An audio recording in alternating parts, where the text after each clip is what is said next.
Grief brings up every emotion. The anniversaries and times which bring particularly challenging points for memories and for not having that person present. That we no longer have the same relationship space that we would have had with that person. We can no longer do some of the same things that we might do with that person. How can one give space and support in different ways for different forms and different types of the grief?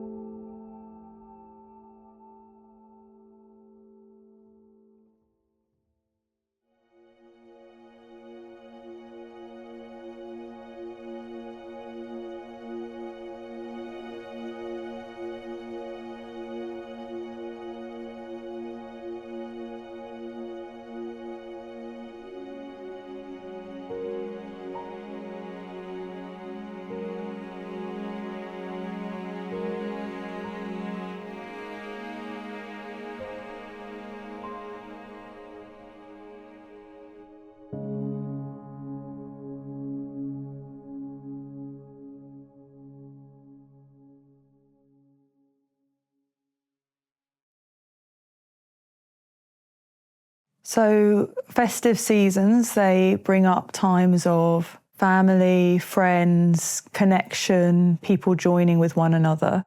That can also bring up a sense of really recognising a person that isn't present. Memories of missing the person from previous Christmases, from previous events, from previous times. There can also feel a sense of expectation that's held over the Christmas season. We're meant to have certain rituals, certain ways of being. And I think that means that one can feel really at tension for what does it mean for the expression of emotion, of feelings, the fact that there could be multiple different feelings that are coming up simultaneously, that one could both want to be present and enjoy, and also feeling extremely upset and angry, and a whole world of different feelings coming forwards. Equally, Christmas means we've lost a bit of routine. We've lost some of the structures that might be in the day-to-day weeks. Often as a relationship therapist, I talk with couples about it's really quite challenging and difficult for Christmas periods as much as it is connecting. School's not there, childcare's not there, there's difference in the time that's spent. There can be a lot of charged dynamics in family spaces as well. So a lot of meeting different people at different times, not having the same space available as one might have anyway. And Christmas time, it can kind of be a bit of a year review. So where am I now? What does it mean compared to previous time? What does that mean about where I am now and a person being missing at this time as well? What does it mean about anniversaries? It brings a whole host of reflections that way too. So there's lots of different reasons why it can be really challenging.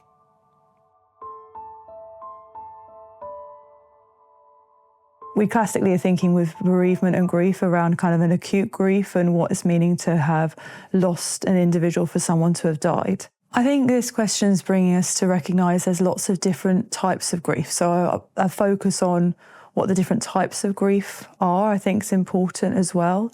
And then thinking about how they come across to Christmas and festive times or anniversaries again. So living losses, that may be infertility, illness, job loss, financial instability, all kinds of changes, all kinds of losses that are experienced. We can have delayed grief, where we grieve a bit after, a bit longer, later to something. We can have prolonged grief, where it means that we've got the grief going on for a really, really long time period where one's not able to kind of manage day to day and do the things we would like to do. We've got anticipatory grief, where we're anticipating the death of someone in some way, or a loss that's coming up, and so we're already grieving very early.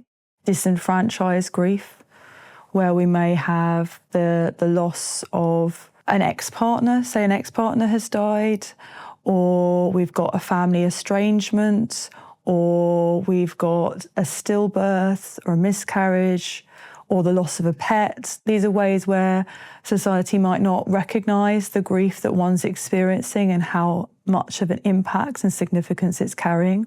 And all of this can be complicated in the fact that we're having multiple losses that are occurring at different times and coming up.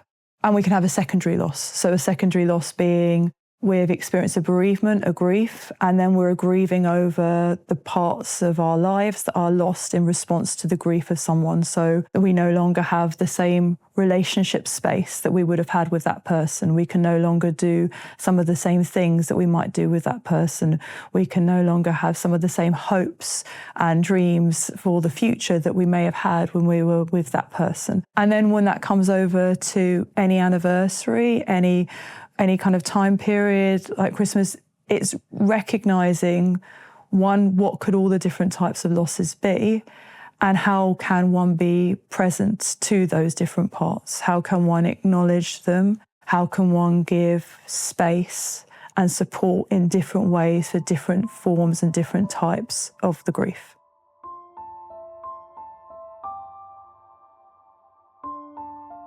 There's a big myth around time with grief. People hold 6 months, a year, a couple of years, a sense of there's a timeline, there's an ending that grief is going to be experienced by. And I think really unpacking that grief is an ongoing, it's a connection with someone that one loves and is no longer physically present, but they are internally present with us.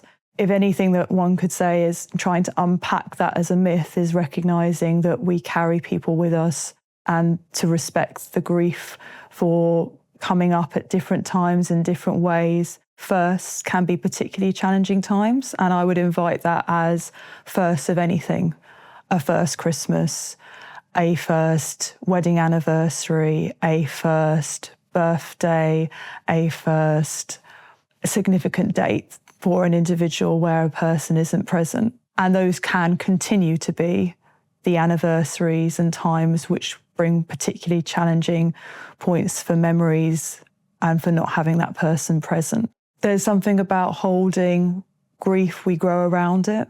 It's going to be longer than a year, 2 years. Let's remove the expectations of time.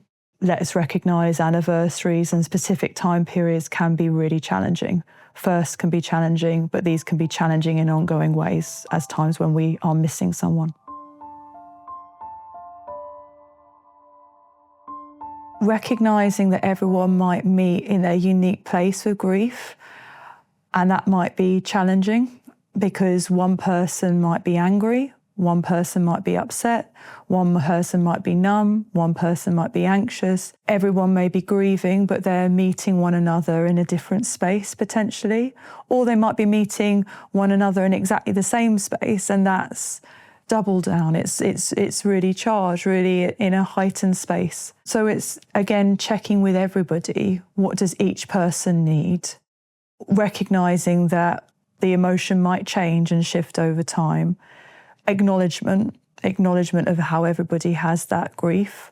And again, checking with everybody, what does each person need? That not imagining that it's a one set for one person. The caution being here, your experience of grief isn't another person's experience of grief. So recognising that because you might be feeling upset and someone else might be feeling angry, that doesn't mean there's one way or one right way to grieve. It's recognising all ways are ways of grief and giving the space for all of that expression and compassion to kind of give the time around things for everybody.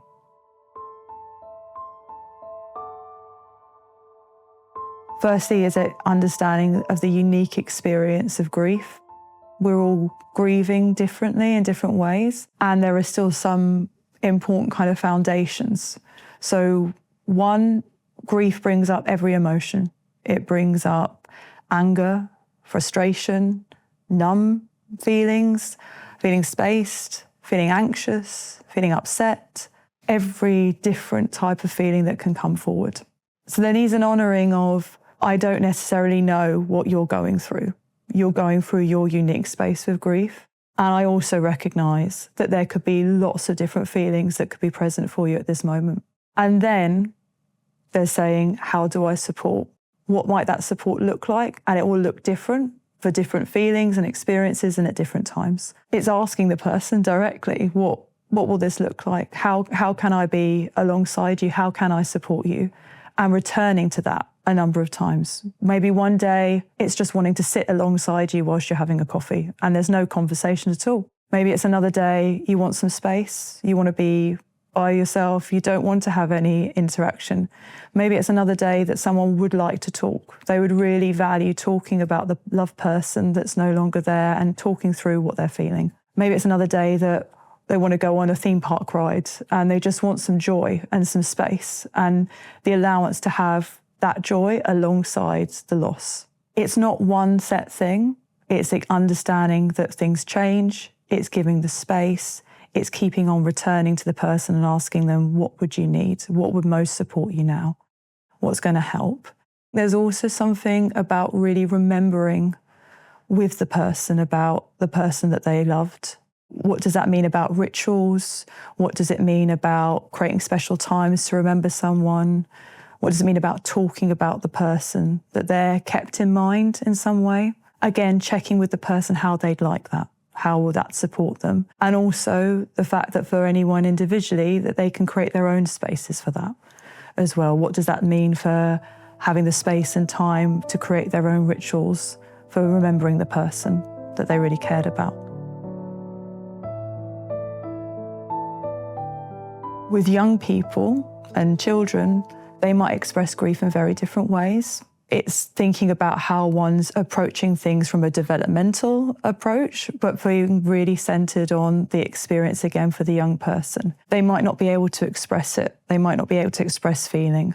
We might be seeing a shift in behaviour in a different way. So what that looks like with sleep, what that might look like in expressing about physical symptoms. I've got a tummy ache. I'm really worrying about something else, but actually there's the grief that's underlying that as well. So trying to give language and support can feel very helpful when there are words present, and acknowledging directly about a death and being very direct about what that means that's happened, not trying to kind of create a different narrative of, say, someone's gone to sleep, really acknowledging that a death has happened and perhaps there's more questions that might come forward from that, allowing multiple spaces to talk, not that everything has to be brought forward at one time.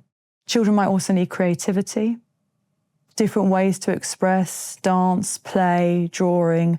It's not expecting that expression of the grief is the same as an adult. So it's thinking, what are other ways that can be brought in for somebody? How can you recognise that there's a different way of communicating that grief? Routines are really important. Keeping something that feels structured and safe for an individual when they're younger. They're also important for adults. These same things apply. Where are their structures? Where are their rituals? Where are their routines? Things that can hold something for an individual as well. And knowing that they're not at fault in any way, that there's not the responsibility of that loss coming to them, because children can have magical thinking and feeling and they could believe in some way that they're responsible. So really acknowledging this isn't around you, you're not the result of this, but yes, a death has happened and I'm here and I'm listening and I recognise and I can see this experience and this experience. That may also be that you're grieving. We really miss this person. I hear you, I'm always here, and we can do other things that you like. Let's think about that too. And again, giving the space for joy, again, for children, that it's not thinking if we're grieving, we don't, again, have that space for positive, joyous experiences and creating space to remember the individual. Sometimes people, again, get worried with children. Perhaps it would be best, like with anyone, perhaps it might be best not to talk, whereas actually it is creating the space to talk, creating the space for memory, creating the space for ritual.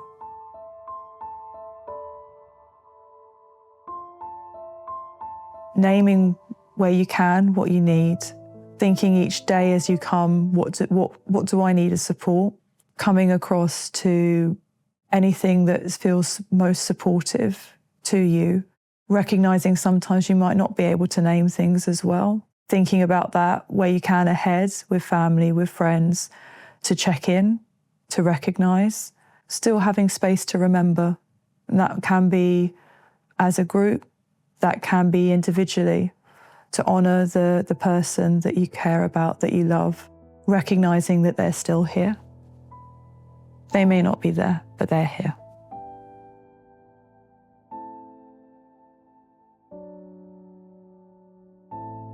It's not Christmas alone. It's throughout the year. It's throughout life. It's that someone stays with you and you're honouring them as you go forward. That grief is a marker of love. It's a marker of attachment, closeness to someone, to something, and it's having the space to honour that.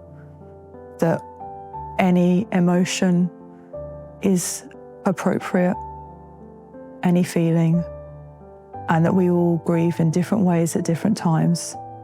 So to again give the space around what that looks like and what's needed each day.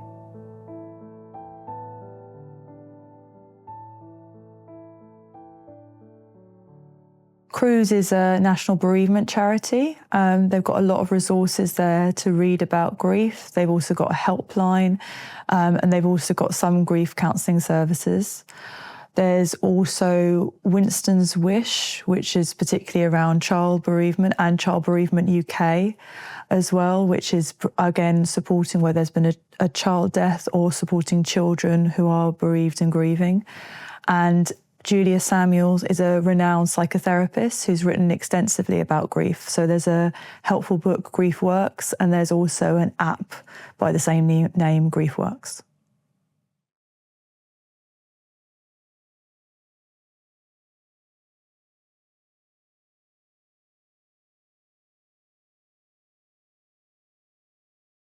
For my grieving space, let me cry, let me scream, let me know when you need to leave.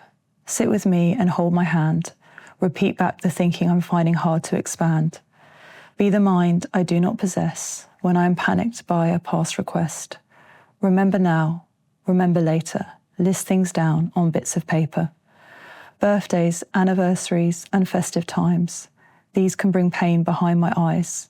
Or equally on a random Tuesday, it does not matter if it is a holiday. Know the grief, it doesn't end. Form one shape or let me fully comprehend. It stays deep-rooted in my heart, marking the love that set it apart. Please don't should or judge or lead, though think you can truly conceive. Each loss is unique to each individual. Respect the narrative, respect with ritual.